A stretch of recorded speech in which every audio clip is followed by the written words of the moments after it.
우리는 지난 5주간에 걸쳐서 여호와 하나님이 우리에게 주신 5가지 은혜 한번 해볼까요? 여호와 이레, 여호와 라파, 여호와 니시, 여호와 샬롬, 여호와 삼마, 이 5가지 은혜를 쭉 하나씩 살펴보았어요. 정말 하나님이 주시는 이 은혜들을 정말 우리 성도님들 다 누리며 사시기를 주님의 이름으로 축원합니다. 그런데 성경 가운데는 보면 이렇게 우리에게 주시는 은혜를 말씀하시는 그런 내용도 있지만은 때로는 우리들에게 정신 차리도록 경고하시는 그런 말씀도 있어요. 우리는 은혜의 말씀들도 잘 들어야 되지만은 때로는 우리에게 주시는 경고의 말씀도 잘 들어야 된다는 거예요. 사람들은 누구나 좀 부드럽고 먹기 좋은 거 그런 것만 듣고자 하는 그런 경향이 있어요. 그러나 여러분, 우리는 듣고 싶다고 그런 것만 골라서 들으면 그거는 편식하는 사람이 됩니다. 우리가 음식도 편식하면 이 몸이 건강이 안 좋아지는 것처럼 마찬가지로 자기가 듣고 싶어하는 그런 것만 듣다 보면 우리의 믿음이 온전한 믿음이 될 수가 없다라는 거예요. 그래서 우리가 지난 5주간 동안은 우리에게 주시는 은혜의 말씀을 나눴다면, 자, 오늘은 또 경고의 말씀을 통해서 우리 자신을 한번 다시 돌아볼 수 있는 그런 시간이 되기를 바랍니다. 우리 기독교인들이 믿는 신앙에는 여러 가지가 있어요. 근데 그 중에 아주 중요한 신앙 중에 하나가 바로 재림신앙이라는 겁니다. 2000년 전에 이 땅에 예수님이 오셔서 우리 죄를 위해서 돌아가셔서 우리를 구원하셨죠. 바로 그 예수님이 하늘로 올라가셨다가 언젠가 다시 이 땅에 오실 것이라는 겁니다. 이것이 바로 재림신앙이에요. 예수님이 승천하실 때 성경은 이렇게 기록하고 있습니다. 너희 가운데서 하늘로 올려주신 이 예수는 하늘로 가심을 본 그대로 오시리라. 다시 언젠가 오신다는 거죠. 그런데 예수님께서 이 땅에 2000년 전에 오셨을 때는 우리를 구원하시고 우리를 살리시기 위해서 십자가를 지셨지만은, 그러나 다시 재림하실 때는 구원주로 오시는 게 아니라 영광의 심판주로 오신다라는 거예요. 그리고 이때는 모든 최후의 대심판대를 베풀고 이제는 선악간의 심판을 하셔요. 그래서 악인들과 또 악인들의 그 괴수라고 할 수 있는 마귀사탄은 다 심판을 받고 영원한 불못에 던져지게 되고, 반대로 하나님을 믿는 성도들은 영원한 천국으로 들어가게 만들어 주신다는 거예요. 그래서 이 예수님의 재림의 날은 하나님을 믿지 않거나 악한 존재들에게는 바로 그들이 심판받을 정말 재앙의 날이 되겠지만은, 그러나 우리 믿는 사람들에게는 이 마지막 최후의 이 날은, 예수님의 재림의 날은 우리의 구원을 완성시킬 기쁨의 날, 축제의 날이 된다라는 거예요. 그래서 옛날부터 우리 초대교회 성도들은 이렇게 기도했습니다. 마라나타, 주여 어서 오시옵소서. 주님 어서 오셔달라고 이렇게 기다리는 거죠. 그리고 우리 성경의 제일 마지막 성경이 요한계시록인데, 요한계시록의 제일 마지막 구절도 이 말로 끝이 납니다. 아멘, 주 예수여 오시옵소서. 바로 재림은 우리 믿는 사람들이 기다리는 신앙의 굉장히 중요한 믿음이고, 또 우리가 사모하고 기다리는 그런 어떤 것이라는 거죠. 그런데 오늘 우리가 읽은 이 25장의 10처녀의 비유를 읽다 보면 이 재림의 날이 분명히 우리에게 기쁨의 날인데, 모든 교인들이 다 기쁨의 날이 되는 것은 아니라는 것을 말씀합니다. 오늘날 교회에 다니는 사람들 가운데도 이 혼인잔치에 들어가는 사람이 있는가 하면 들어가지 못할 사람도 있다는 것을 오늘 예수님이 말씀하고 있기 때문에 그렇습니다. 자, 먼저 오늘 본문에 나오는 10처녀 비유를 잘 이해하려면 유대인들의 결혼 풍습을 좀 알 필요가 있어요. 그리고 그 결혼 풍습에 얽힌 영적인 의미를 함께 대조해 보시면 우리가 이것이 의미하는 재림의 이야기가 더 분명하게 이해될 수 있습니다. 유대인들은 오늘날 우리처럼 이렇게 하루 만에 결혼하고 그냥 같이 신혼생활을 하는 게 아니고 3단계에 걸쳐서 결혼을 합니다. 첫 번째가 뭐냐면은 정혼식을 먼저 해요. 어떤 남녀가 부부가 되려면 먼저 이 부부가 되기 위해서 우리가 약혼하듯이 정혼식을 합니다. 그래서 결혼하기를 원하는 남자가 신부의 집을 찾아가요. 찾아가서는 먼저는 지참금으로 그 신부 아버지한테 신부를 데려오는 지참금을 먼저 이렇게 드립니다. 이 지참금 제도는 지금도 중동이나 이슬람권이나 또 저기 아프리카에 가면 아직도 그대로 이 관습이 남아 있어요. 이 신부를 데려오려는 신랑은 이 신부의 아버지에게 지참금을 줘야만 됩니다. 자, 그러면 지참금을 주면 신부 아버지가 그걸 받겠죠. 그러고 난 뒤에 신랑은 이 포도주를 한 잔 따라주면서 나는 당신과 당신을 아내로 맡기를 원합니다 하고 이 포도주 잔을 그 신부 될 사람한테 넘기면 신부가 그 잔을 받아 마시면 결혼을 승낙한 것이 돼가지고 이제 그때부터 결혼이 결정이 되는 거예요. 이것을 바로 정혼식이라 그럽니다. 근데 이 정혼은 약혼식하고 비슷하지만은 약혼보다는 훨씬 더 중요한 의미가 가져요. 약혼식은 결혼을 약속한 것이 아직 결혼한 게 아니죠. 그러나 정혼식은 이 정혼식을 하면 그때부터 결혼 관계가 성립되는 거예요. 그리고 이때부터는 만약 깨지면 이거는 파혼이 아니고 이거는 이혼이 되는 겁니다. 그래서 이때부터는 신랑 외에는 어느 누구도 신부에 대해서 소유권을 주장할 수가 없게 되어 있다는 거예요. 자, 이렇게 1단계 정혼식이 끝나면 막바로 결혼 살림을 차리는 게 아니고 2단계로 일정한 시간을 떨어져 지내게 돼요. 그 왜 떨어지느냐? 신랑은 다시 자기 아버지 집으로 돌아가서 이제 신부와 함께 살 집을 마련합니다. 근데 이 기간이 대략 한 1년에서 2년 정도 걸린다 그래요. 이 기간 동안은 한편으로는 신부가 정결한 사람인지 아닌지를 테스트하는 시간도 되고, 두 번째는 또 신랑은 이 집을 준비하는 거예요. 그래서 이 기간 동안은 서로가 순결을 지켜야 되죠. 만약 순결하지 못한 사람들은 이 기간 동안 드러나게 되어 있다는 거예요. 예수님이 탄생하실 때도 이 기간 동안 태어난 거거든요. 그래서 정혼하고 난 뒤에 근데 마리아가 아기를 잉태하니까 이 요셉이 가만히 끊고자 했죠. 그랬을 때 천사가 나타나서 이거는 성령으로 잉태된 것이니까 데려오기를 두려워하지 마라. 그래서 마리아를 다시 데리고 왔다는 이야기예요. 바로 그 기간이 있습니다. 자, 이렇게 이 별거 기간을 떨어지는 시간을 지나고 나면 3단계로 신랑이 이제 신부를 데리러 갑니다. 집을 잘 준비해놨으니 이제 나와 함께 사십시다 하고 신부 집으로 데리러 갑니다. 이때 가면 그때부터 혼인잔치가 열려요. 혼인잔치가 보통 한 7일 정도 열리는데 그만큼 성대하게 결혼잔치를 합니다. 그리고는 그 다음 신부를 자기 집으로 데려가서 그때부터는 부부로 일생 동안 함께 살아가게 된다라는 거예요. 이렇게 이 유대인의 결혼 풍습은 3단계에 걸쳐서 하게 돼 있어요. 근데 이 유대인의 결혼 풍속은 그대로 곧 예수님과 우리 교회와의 관계에서 이루어질 구원의 과정을 그대로 다 보여주는 것이다라는 거예요. 한번 도표로 한번 보시면 좋겠어요. 자, 유대인의 결혼 풍습 가운데 먼저 정혼식이 있다 그랬죠. 바로 결혼하기를 원하는 남자가 신부를 찾으러 신부 집으로 갑니다. 그것처럼 이 정혼에 해당되는 게 뭐냐면 예수님의 초림이에요. 예수님이 우리를 찾아서 이 땅에 오신 거죠. 그 다음에 이렇게 신랑이 신부를 맞이하려면 먼저 신부 지참금을 지불을 해야 됩니다. 그것처럼 예수님께서도 우리를 사시기 위해서 피값을 치르셨죠.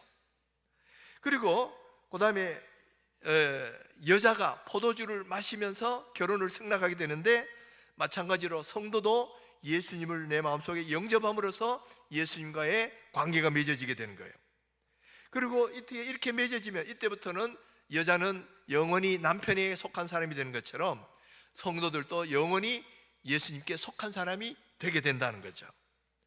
자, 이렇게 정혼을 마치면 그 다음에 신랑이 다시 데리고 오겠다 약속을 하고는 아버지 집으로 떠나죠.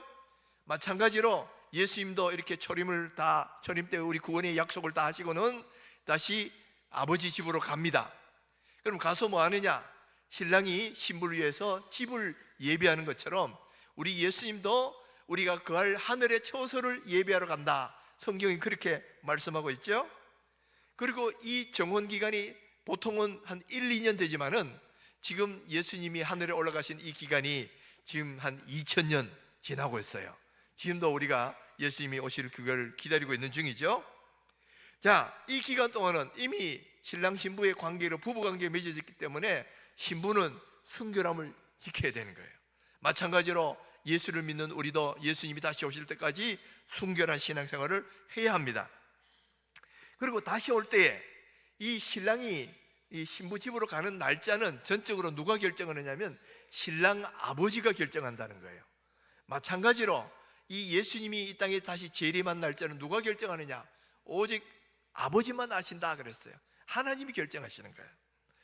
자, 이렇게 하나님이 결정하시면 어떻게 되냐? 신랑이 이제 신부를 데리러 가는데 대부분 밤에 갑니다. 혼인잔치도 밤이에요. 왜냐하면 유대인들은 이 하루를 이렇게 밤부터 그 다음날 해질 때까지를 하루로 잡기 때문에 그래요. 그래서 이 밤에 주로 혼인잔치가 이루어지는데 이것은 영적인 어떤 의미가 있느냐면 영적으로도 어둠의 때에 예수님의 재림이 이루어질 가능성이 높다라는 것을 말씀해 주고 있죠.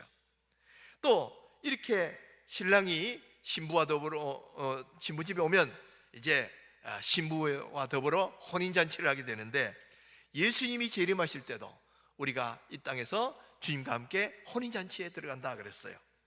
그리고 이후에 이 혼인예식이 마치면 신랑과 신부가 일생 동안 살아가는 것처럼 마찬가지로 이 예수님이 재림하실 때는 그리스도와 성도들이 영원히 하나님 나라에서 영생을 누리며 살게 되는 거죠.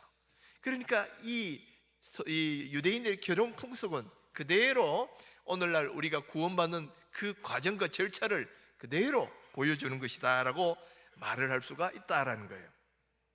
근데 오늘 본문에 나오는 내용은 뭐냐면은 결혼의 과정의 3단계 과정에서도 세 번째 과정, 바로 예수님의 재림시 일어날 혼인 예식에 대해서 지금 말씀하고 있더라는 거예요.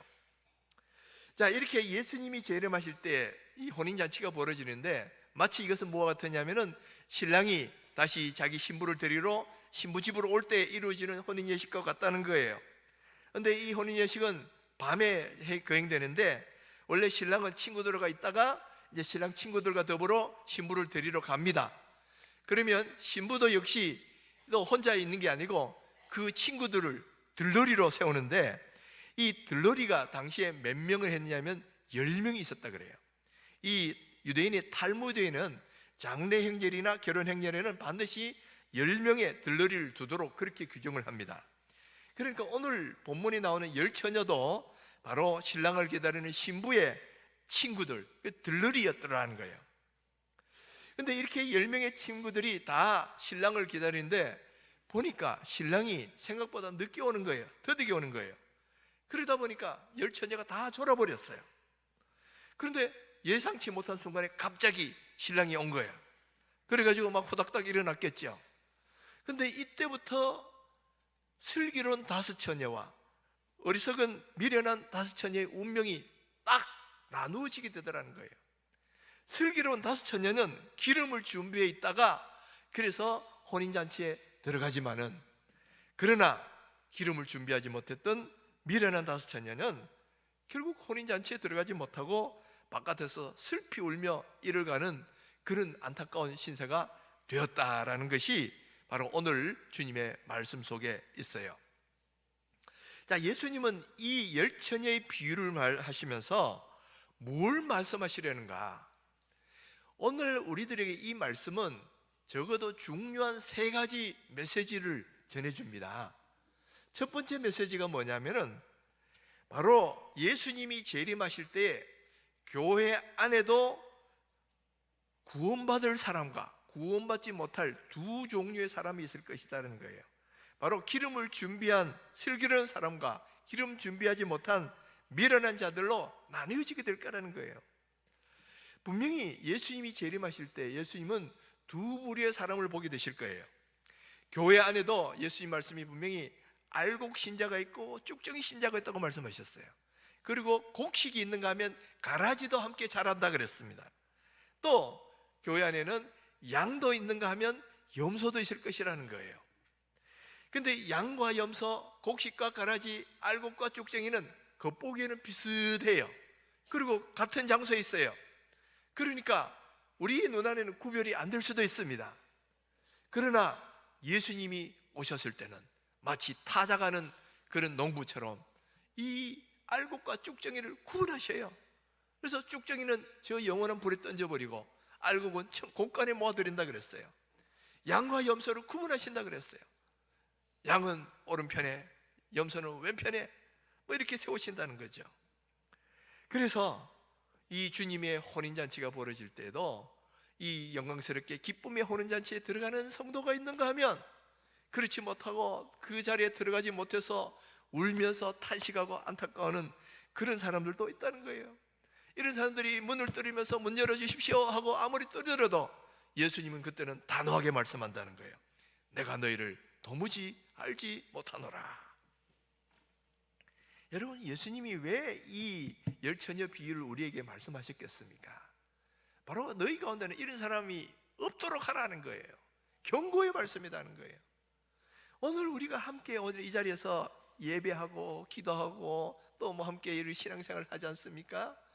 그런데 예수님은 이런 가운데도 구원받을 사람이 있는가 하면 그렇지 못할 사람도 있다는 거예요. 기름 준비된 사람이 있는가 하면 그렇지 못한 사람도 있다는 거예요.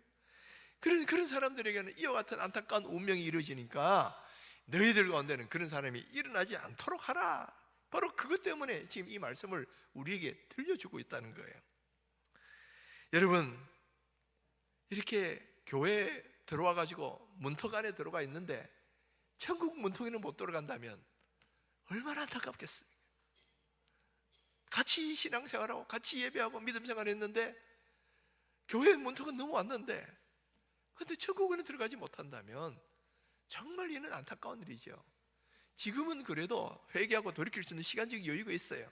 그러나 예수님의 심판의 때, 재림의 때는 다시는 돌이킬 수가 없어요. 이미 그대로 확정이 되어버린다는 거예요.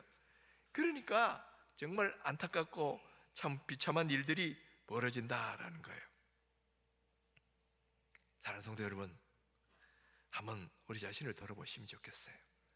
주님이 이 시간 재림하신다면 나는 주님의 그 기쁨의 혼인잔치에 들어갈 수 있을까요? 아니면 들어갈 수 없을까요?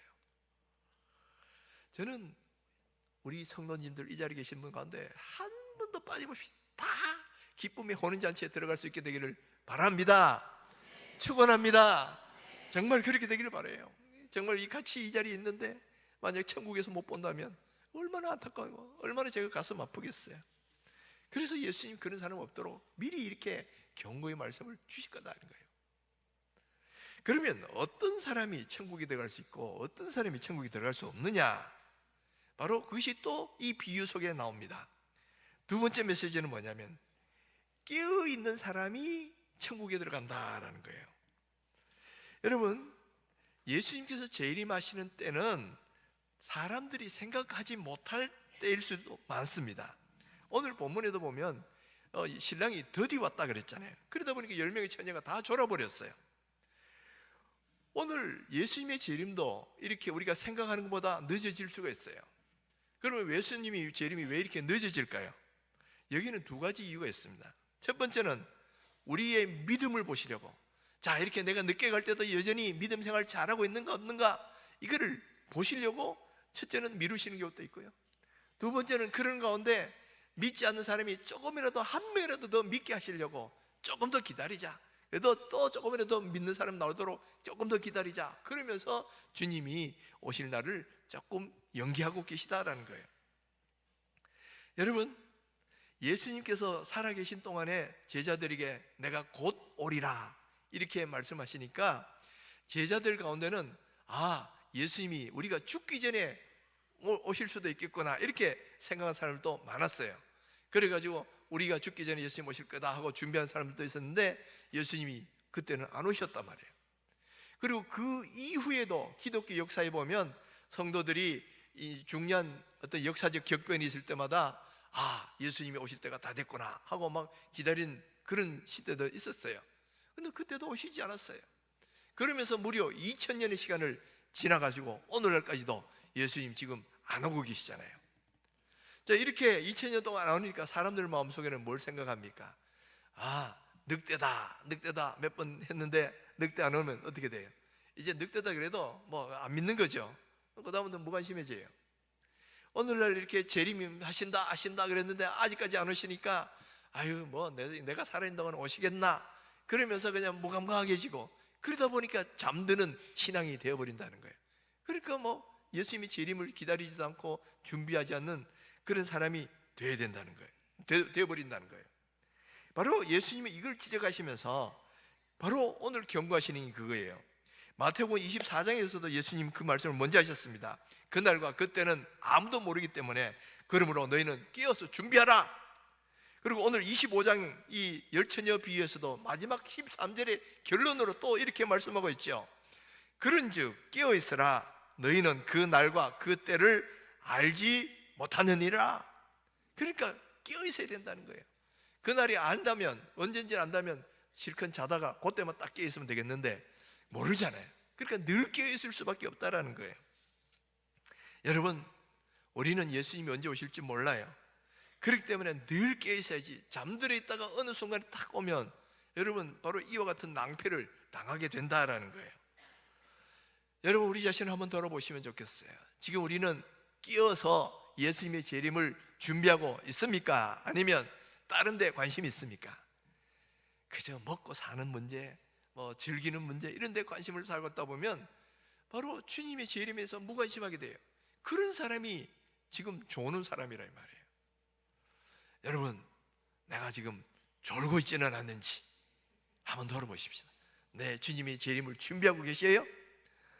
준비하지 못했다면 지금이라도 주무시는 분들, 좋으시는 분 다 일어나시길 바랍니다. 다 깨시길 바랍니다. 그래서 바로 주님의 재림을 끼어서 맞이하시는 그런 귀한 분들 되시기를 주님의 이름으로 축원합니다. 근데 세 번째 메시지가 또 있어요. 하나님 나라는 오직 기름을 준비한 사람만이 들어간다라는 거예요. 어떤 사람이 들어가냐? 첫 번째는 깨어 있었는 사람이 들어가지만은, 근데 그 중에는 깨어 있지 못해도 은혜를 주시는 분들이 있어요. 뭐냐면 지금 이 신랑이 왔을 때 10처녀가 다 졸았다 그랬잖아요. 다 졸았지만은 그러나 그들 가운데 5처녀는 혼인잔치에 들어가고 5처녀는 들어가지 못했어요. 그래도 조는 사람들 가운데도 하나님 은혜 주시는 사람이 있다는 거죠. 근데 그 차이는 어디서 있느냐? 바로 재림을 준비해 놓고 있느냐 안 놓고 있느냐, 기름을 준비해 놓았느냐 안 놓느냐에 따라 다르더라는 거예요. 여러분, 깨어있으면 제일 좋겠지만은 깨어있지 못하고 졸더라도 그래도 기름 준비해 놓고 좋은 사람은 하나님이 구원의 기회를 주시는 거예요. 혼인잔치는 어떤 사람의 것이냐? 기름을 준비해 놓은 사람이 참여할 수 있는 거라는 거예요. 하나님 나라는 기름 준비된 사람이 들어갈 수가 있어요. 이 기름은 남이 대신해 줄 수 없습니다. 구원의 은혜는 다른 사람이 나눠줄 수도 없고 또 이 구원의 은혜를 뭐 어떻게 사고 팔 수도 없어요. 이건 오직 각 사람이 준비할 수밖에 없다는 거예요. 우리 아들이 목사인데, 우리 남편이 장로인데, 그거 아무 소용 없어요. 내가 믿지 않으면 아무 의미가 없는 거 말이에요. 구원은 남이 대신할 수도 없고 이거는 자기만이 준비할 수 있는 거란 말이에요. 내가 준비해야 되는데 뭘 준비해야 되느냐? 기름 준비해야 된다는 거예요. 그러면 기름이 뭐냐라는 건데, 성경에서 많은 경우에는 기름은 대부분 성령을 의미할 때가 많아요. 이 성령을 준비했다는 얘기예요. 성령을 준비한다는 말은 성령 안에서 거듭난 사람을 이야기하는 거예요.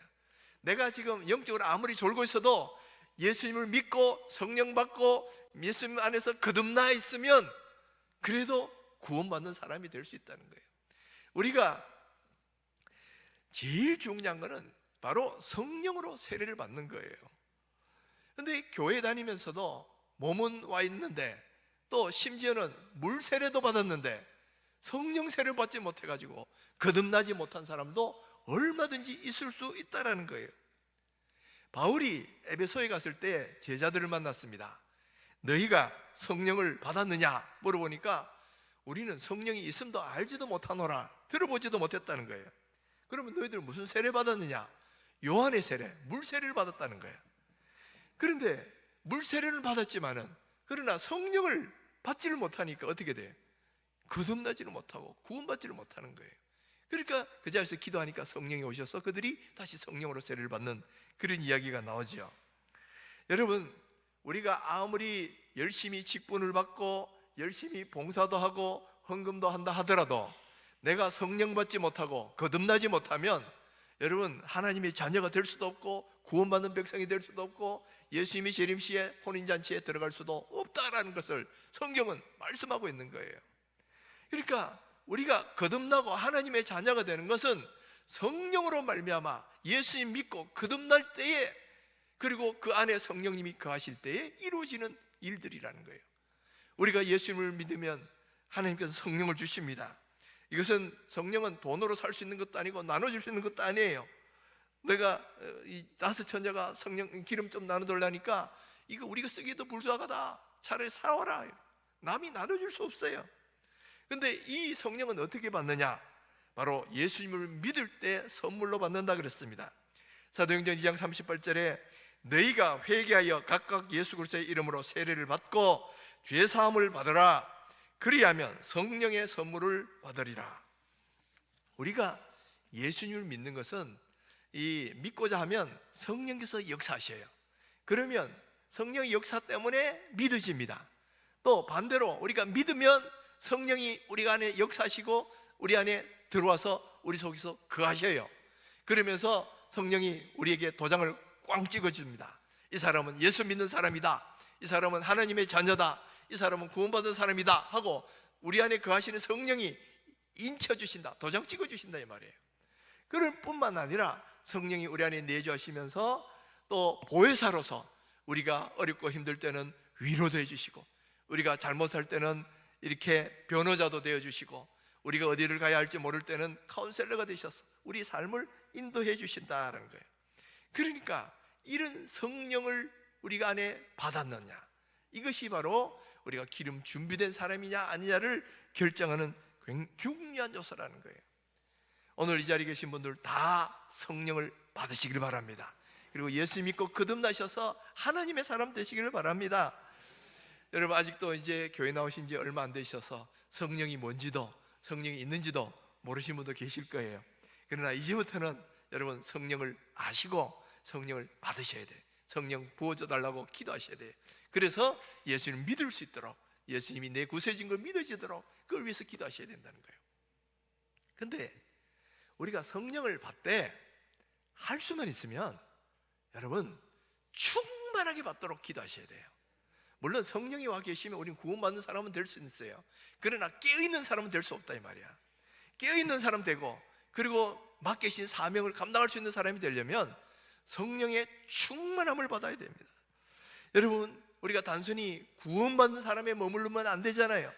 겨우 구원만 부끄럽게 받는 그런 사람이 아니라 정말 주님의 맡기신 사명을 기쁨으로 감당하는 사람, 능력 있는 신앙생활하는 사람, 기쁨으로 신앙생활하는 사람, 이런 신앙생활하는 사람이 돼야 되잖아요. 그러려면 바로 성령을 충만하게 받아야 된다는 거예요. 예수님께서는 이 땅에 오셨을 때에 이 비유 말고도 여러 가지 재림에 대한 비유를 하셨는데, 그 중에 뭐냐면 종들에게 여러 가지 일들을 맡겨주셨다는 거예요. 근데 다시 주인이 왔을 때 그 종들이 맡겨진 일들을 열심히 하고 있느냐 없느냐 이걸 본다는 거예요. 그 종들 가운데는 열심히 그 일을 하고 있는 사람도 있고, 뭐 5달란트 2달란트 남긴 사람도 있는데, 그러나 게으르게 다른 종들을 때리고 뭐 자기들 게을리하고 그런 사람들도, 그런 종도 있다는 거예요. 그런 종들은 다 저 어둠에 던져버리고, 그러나 주님 안에 있는 사람들은 이렇게 착하고 충성된 영아 잘하였도다, 네가 적은 일에 충성하였으니 더 큰 일을 맡기리라, 그러면서 상급과 더 큰 일도 맡겨주신다는 거죠. 바로 이런 사람이 깨어있는 사람이라는 거예요. 이런 사람이 성령의 사람이다 하는 거예요. 원래 우리 교회가 기도해야 하고 표어로 삼았던 게 바로 사도행전 2장 17절 말씀이잖아요. 여러분 같이 한번 읽어볼까요? 하나님이 말씀하시기를 말세에 내가 내 영을 모든 육체에 부어주리니 너희의 자녀들은 예언할 것이요 너희의 젊은이들은 환상을 보고 너희의 늙은이들은 꿈을 꾸리라. 자, 여기 보면 말세가 꼭 이렇게 재림 때만 이야기하는 게 아니에요. 초림 때부터 말세라 그럽니다. 그러나 초림 때 이후에 특히 재림이 가까워질수록 하나님이 내 영을 모든 육체에 부어주신다 그랬어요. 육체란 사람들을 가리키는 거죠. 부어준다는 말은 그냥 찔끔 주시는 게 아니라 풍성하게 충만하도록 부어주신다는 거예요. 그렇게 되면 너희 자녀들은 예언하고 젊은이들은 환상을 보고 늙은이들은 꿈을 꾸는 일이 일어난다.